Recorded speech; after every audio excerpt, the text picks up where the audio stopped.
For the past few years, I've been listening to Ryan Holiday talk about Stoicism almost every morning. And I started doing this when I was living in Denmark. And back then, I didn't even have a job yet. I was watching the same videos with the same concepts over and over again. And back then, I used to think I needed more information to change my life, that I needed more books, more videos, more courses. And it turns out that I just needed the same information repeated enough times until it actually stuck with me. And I think that these repetitions are what eventually led me to where I am today. Not because I learned something new every time, but because I've heard the same thing so many times that it started showing up in my actions over a period of time.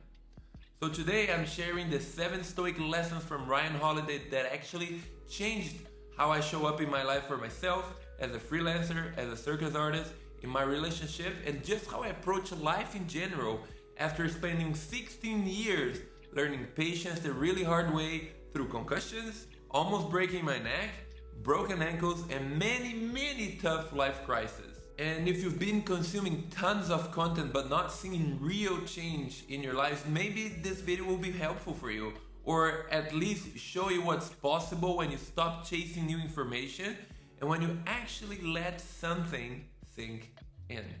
So let me start with something that goes against everything the internet tells you, or at least I thought was true for a very long time, which is I used to think I needed more information, like I said, more books, more videos, everything. But lately I've been realizing that what I actually need is the same information repeated until it actually changes how I behave. And to be honest, I'm still working on that part. For almost 2 years now, I've been listening to Ryan Holiday on repeat every morning.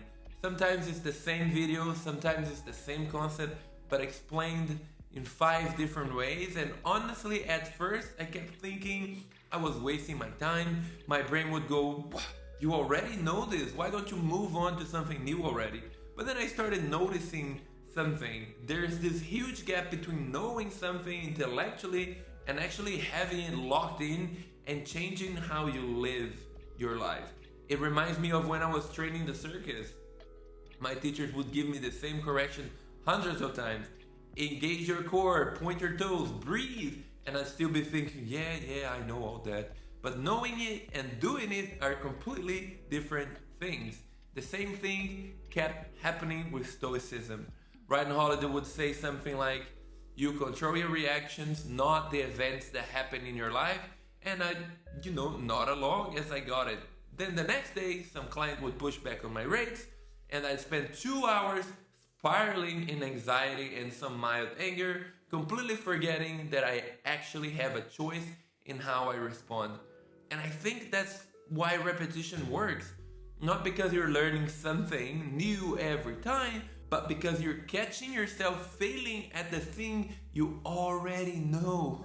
And slowly, really slowly, the gap between knowing and doing starts to close. And this brings me to the first lesson that's been hitting me differently lately. Lesson number 1, we never step in the same river twice. There's this ancient idea, I think the Greek philosopher Heraclitus said it first, and Ryan Holiday talks about it all the time. And is that you never step in the same river twice. The river changes and you change. When I first heard this, I thought it was really poetic, But then I started looking back at my own life and it started making a lot more sense to me. So 3 years ago, I had the chance to work with a dream client and I wasn't ready. I was way too insecure about my rates, way too desperate to please people, and too inexperienced to setting some boundaries. I completely blew it, and for years after that, I kept replaying that failure in my head, thinking that the opportunity was just gone forever. But the river keeps flowing, right? And then I kept changing too. So when similar opportunities started showing up again, and they have, I realized I'm not the same person who failed back then. What would have completely destroyed me 3 years ago, I can now handle with a lot more calm and clarity. Not perfect, but just a little bit better. And this lesson has been especially helpful when I get stuck in regret about my past failures. In the circus, I missed so many opportunities because I was impatient, because I tried tricks I wasn't ready for. I had a major neck injury that happened because I was trying to skip fundamentals and rush straight into the movement I wanted to achieve, which was at the time a double backflip unassisted. I literally couldn't move my neck for 2 weeks. Couldn't even brush my teeth correctly without pain because every inch of my upper body was just screaming bloody murder, and all because I thought I was ready when I really wasn't. But I'm not that person anymore. I mean, I still make a lot of mistakes, but different ones. If the same opportunity came back, I'd approach it completely differently. And I think that's the hope in this lesson. Your past failures don't define what you're capable of in the future, because you're not the same person who failed anymore. The river keeps flowing as we also keep changing. And that means every day is kind of a chance to step into the same situation with your new strength. Or at least that's what I tell myself, and it helps me a lot.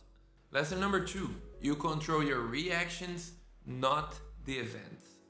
Now, this is a lesson I fail most consistently at, like almost on a daily basis, and Ryan Holiday talks about it constantly, which is that dichotomy of control, which pretty much means that you cannot control what happens to you, but you can control how you respond to what happens.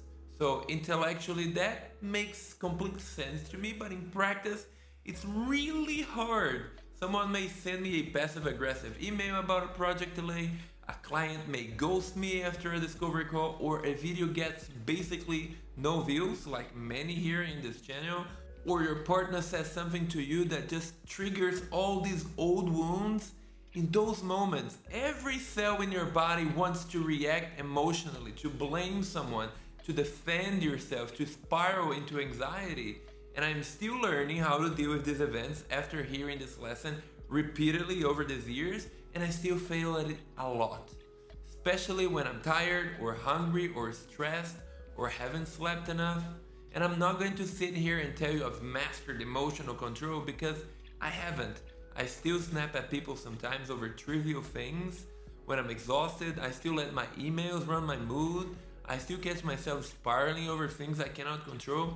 But I think that the difference now is that I catch it a bit faster. I apologize sooner. I don't let things spiral in the way that I used to. I feel that I am a little bit quicker to catch myself ruminating compared to before. And maybe that's what this lesson is really about. Not perfection, but just getting slightly better at the gap between something happening and how you respond to it. Viktor Frankl, the author of Man's Search for Meaning, also talks about this as well. In that space between what happens to you and how you respond, that's where your freedom actually lives. For freelancers, for example, I think this is everything. When a client says no, when someone undervalues your work, when you get rejected, you don't really control any of those things. But you do get to control whether you take it as proof that you're worthless or just as data about what to maybe improve next.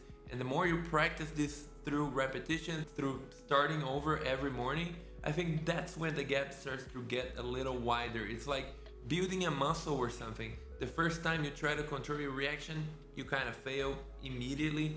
But maybe in the 100th time, you catch yourself a little bit earlier. And maybe on the 1000th time, you can actually respond instead of just reacting.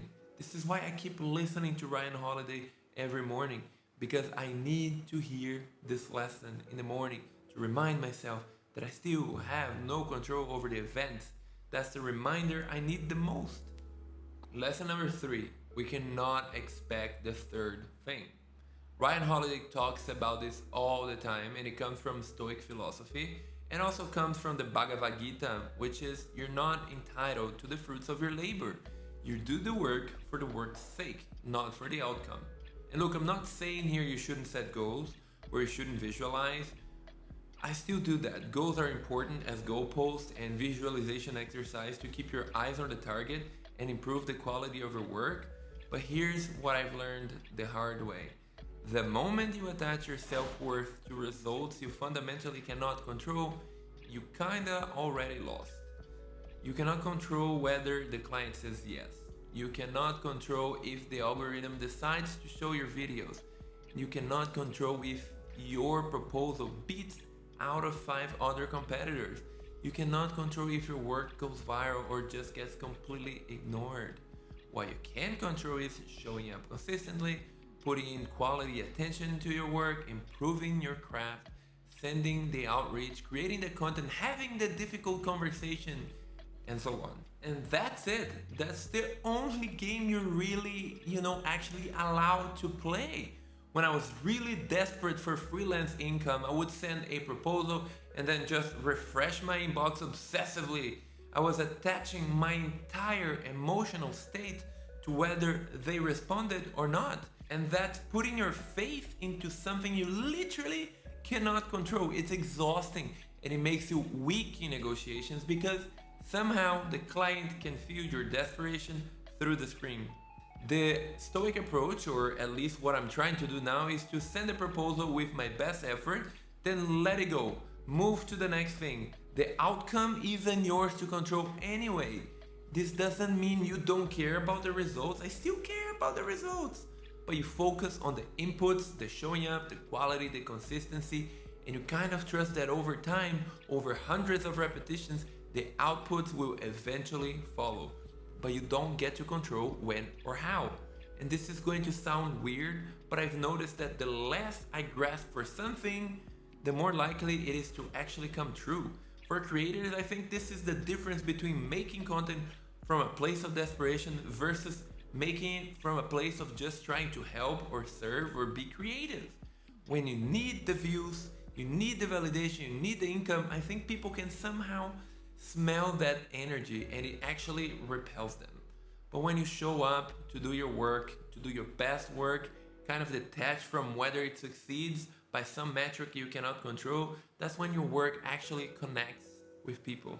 Because it's more authentic. It's not just grasping, it's just honest. And in the subject of honesty here, if you are honestly enjoying this video, maybe hit that subscribe button. Lesson number 4. Always do the right thing. This one sounds so simple until you're actually in the situation. Someone wrongs you, a client tries to get free work out of you, another creator steals your content without giving credit. In those moments, it's really tempting to match their energy, to fight dirty, to cut corners, to justify your own bad behavior because they started it. And Ryan Holiday is pretty relentless about this. Do the right thing always, even when, or especially when, others aren't doing it. Because here's what I've been realizing. When you let someone else's wrong behavior change your own standards, they kinda already won.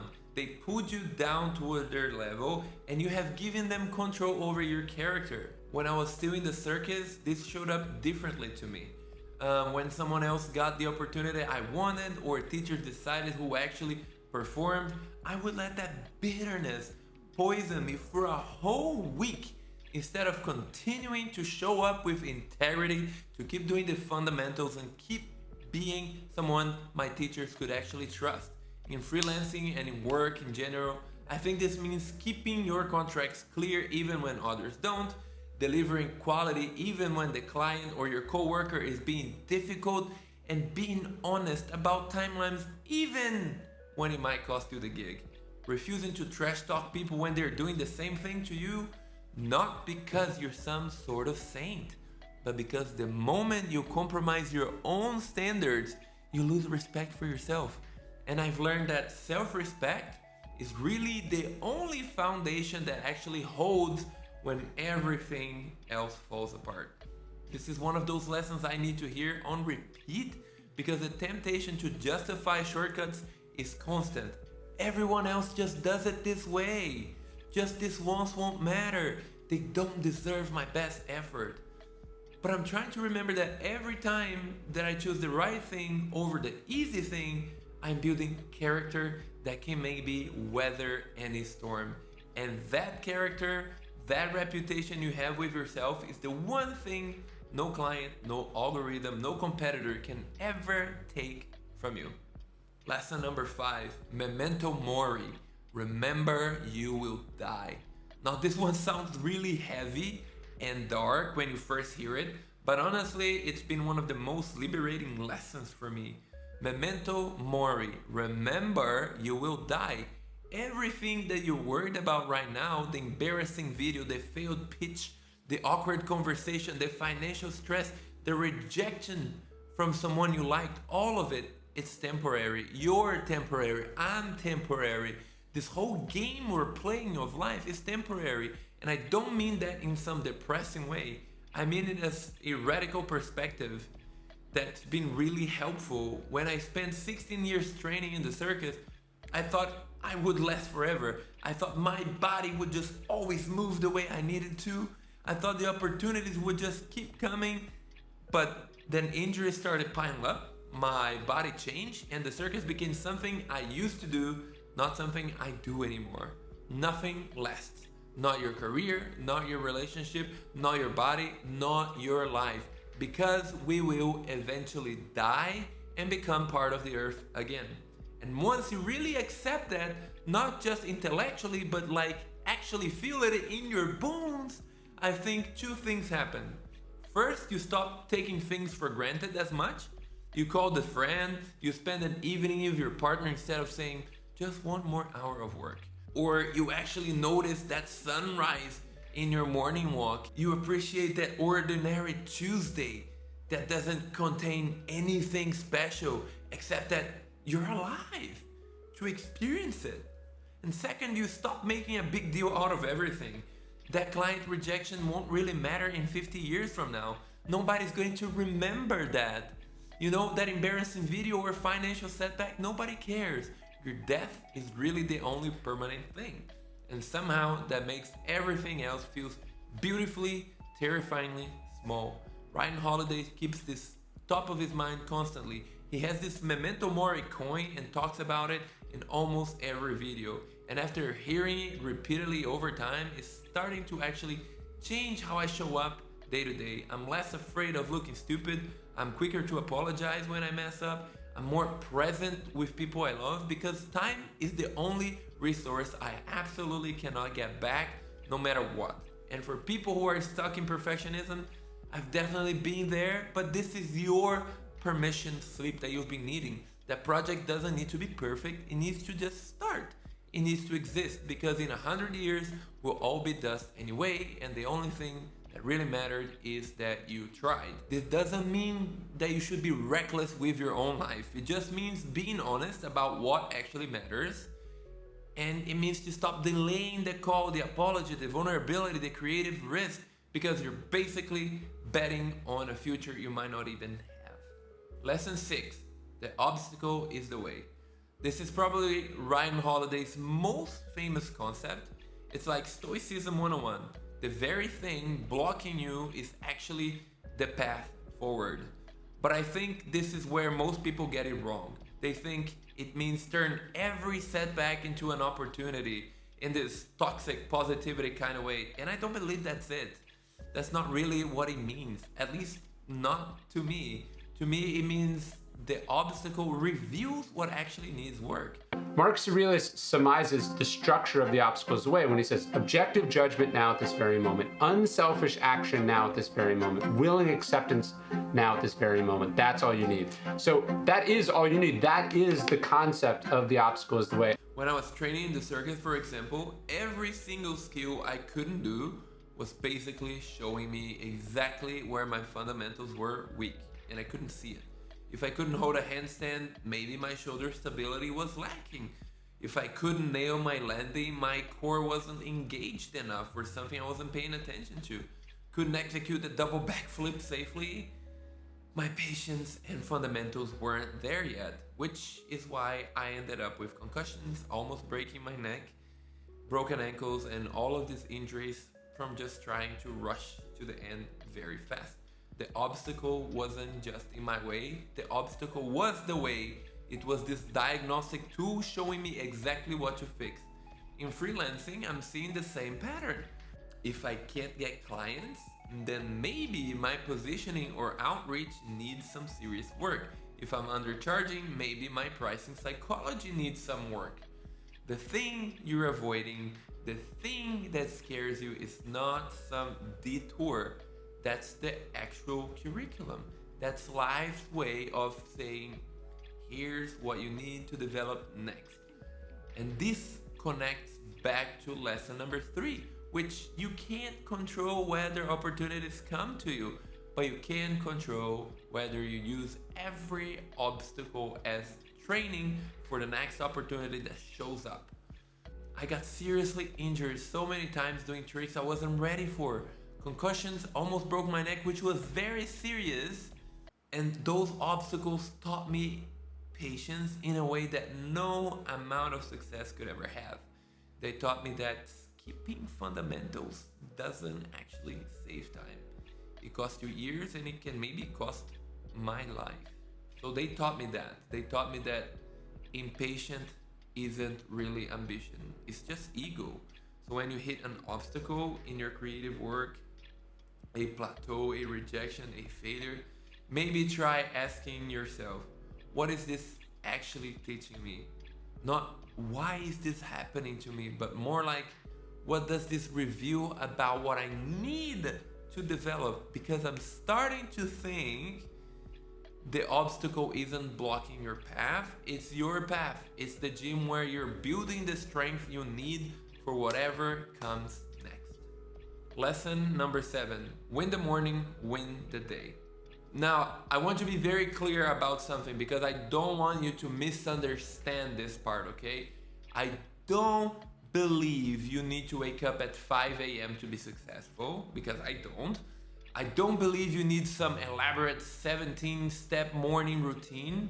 That's just hustle culture dressed up in Stoicism. I am not talking about that, but there is something I've been noticing about what you do in the first hour of your day. Ryan Holiday talks about his morning walks, his journaling, and his reading, and I've kind of adapted this into my own life. Every morning I try to start with a walk. Sometimes it's 10 minutes, sometimes it's an hour, sometimes it's half an hour, but it's become a non-negotiable for me. No podcasts, no phone calls. Yes, sometimes I listen to music, and sometimes I listen to Ryan Holiday's voice sometimes.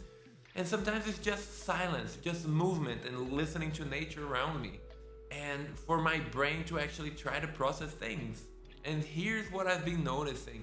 When I win that first hour, when I move my body, when I set my mindset in the right direction, when I tackled my most important creative work before the world wakes up, the rest of the day just kind of falls into place. It's not really magic, but it feels like it. It's just that you've proven to yourself that even before 9 a.m. hits, you can keep promises to yourself. And that's quite important. You've built some momentum. You've done something that future you is going to thank you for it. And the world hasn't made any demands on you yet. Your inbox is quiet. The distractions haven't really started. And in that quiet space, you can actually do your best work. This is not about productivity hacks, at least not for me. This is more about respecting my own attention before I give it away to everyone else. I try to write scripts in the morning. I try to read in the morning. I try to do my client work that requires the most deep thinking in the morning.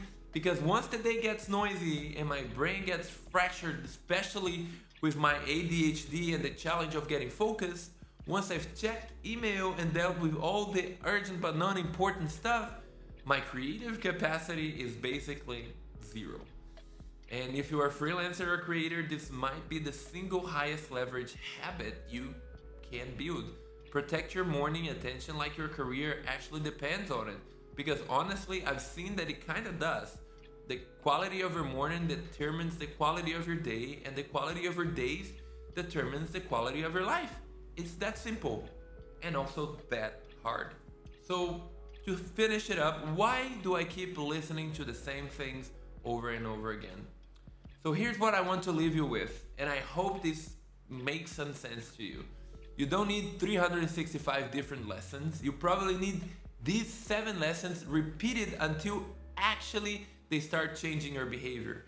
And I'm still in the process myself. To be completely honest, I think you gain more from reading the same book 50 times than from reading 50 different books. You gain more from hearing that you can control your own reactions every morning for 6 months than from reading 100 articles about emotional intelligence, for instance. Because knowledge isn't really the problem nowadays. At least I don't think so. Integration is a problem, and integration seems to require a lot of repetition. This is why I keep listening to Ryan Holiday every morning, even when I already know what he's going to say, because I need to hear it. Sometimes I'm tired and discouraged, and I'm tempted to skip work for the day or compromise on my standards or spiral into anxiety about fundamental things that I cannot control. These 7 lessons, the river, your reactions, not expecting outcomes, doing the right thing, Memento Mori, obstacle is the way, winning your morning, they're not complicated at all. They're actually quite simple, almost too simple, but simple does not mean easy, and easy doesn't mean automatic. It takes repetition, it takes catching yourself failing, it takes starting over tomorrow morning, and the morning after that, and the morning after that, until finally, maybe after 6 months or 2 years, however, the gap between knowing and doing things actually starts to close. And I think that's what this whole slow freedom thing means to me. It means putting in these boring repetitions today so that 5 years from now, I'm a completely different person, stepping into a completely different river. It means choosing patience over pressure, systems over hustle, character over shortcuts. And most importantly, it means understanding that you're not failing when you hear the same lesson for the 100th time. You're just training, you're building the foundation. You are becoming someone who doesn't just know what to do, you're becoming someone who actually does it. Or at least that's what I'm hoping it happens. So here's what I'm going to suggest. If you're open to it, pick one of these 7 lessons, just one, and listen to it, read about it, think about it every day for the next 30 days. Not 7 lessons once, 1 lesson 7 times, 30 times, 100 times, until it moves you from your head into your actual habits. And if this perspective shift was helpful in any way, consider subscribing. And thank you so much for watching, and I hope you win your morning tomorrow. Much love, and I'll see you in the next one.